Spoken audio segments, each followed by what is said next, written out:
ব্রিটেনে এই মুহূর্তে ইমিগ্রেশন রেডের ভয়াবহ অবস্থা চলছে। নানান অভিনব পন্থায় এখন রেড দিচ্ছে ইমিগ্রেশন পুলিশ। যারা যায় ঠিক ঈদের আগের দিন ইমিগ্রেশন অফিসাররা পরিচয় গোপন করে ক্যান্টের একটি রেস্টুরেন্টে যায় এবং রেস্টুরেন্টে গিয়ে তারা মাদার্স ডেতে একটি পারিবারিক পার্টির কথা বলে রেস্টুরেন্ট বুকিং দেয়। পরবর্তীতে তারা রেস্টুরেন্টে যারা যারা কাজ করে তাদের সাথে কথা বলে, জানতে চায় কিচেন হাইজেনিক কিনা, কিচেনের সবকিছু ক্লিন আছে কিনা, বা রেস্টুরেন্টে কতজন স্টাফ কাজ করে সেটা তারা একটু দেখতে চায়। রেস্টুরেন্টের মালিক কাস্টমার মনে করে খুব খুশি হয়ে রেস্টুরেন্টের সব তথ্য দেন এবং কিচেনে নিয়ে গিয়ে দেখান যে তাদের রান্না বান্না স্বাস্থ্যসম্মত। মূলত ইমিগ্রেশন অফিসাররা ছদ্মবেশে গিয়ে রেডের আগের দিন গোপন তথ্যের ভিত্তিতে বা যে তথ্যগুলো তাদের কাছে ছিল সেটার সাথে ম্যাচ করে কিনা এই সবগুলো বিষয় তারা গোপন ক্যামেরায় রেকর্ড করে নিয়ে যায়। ঠিক ঈদের দিন যেহেতু মাদার্স ডে ছিল, অনেক রেস্টুরেন্টগুলো খোলা ছিল, বিশেষ করে লন্ডনের বাইরের রেস্টুরেন্টগুলো খোলা ছিল এবং মাদার্স ডের দিন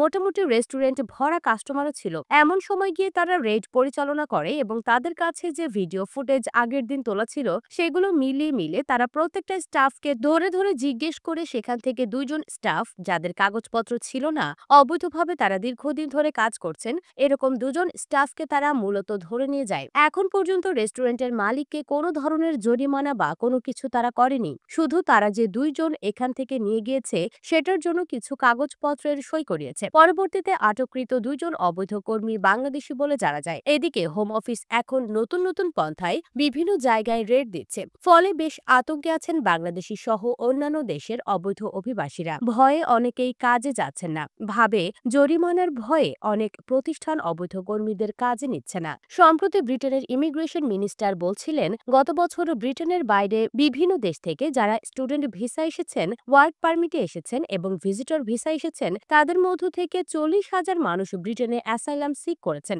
এদিকে অবৈধভাবে প্রতিদিন মানুষ ব্রিটেনে ঢুকছে, যা ব্রিটিশ সরকারের একটি বড় ধরনের মাথা ব্যথার কারণ। সেই কারণে লেবার পার্টি সরকার ক্ষমতা গ্রহণ করার পর সর্বশেষ পরিসংখ্যান অনুযায়ী জানুয়ারি মাসে 16,500 মানুষকে তারা ধরেছে এবং এর মধ্য থেকে উল্লেখযোগ্য সংখ্যক মানুষকে নিজ দেশে ফেরত পাঠিয়েছে। হোম অফিস বলছে যে অবৈধ কর্মী ধরার পরে তাদেরকে নিজ দেশে ফেরত পাঠানোর যে প্রক্রিয়া সেটাকে অতি দ্রুত করার জন্য তারা এখন অধিক লোকবল নিচ্ছে। কোনো অবৈধ কর্মীকেই ব্রিটেনে রাখা হবে না।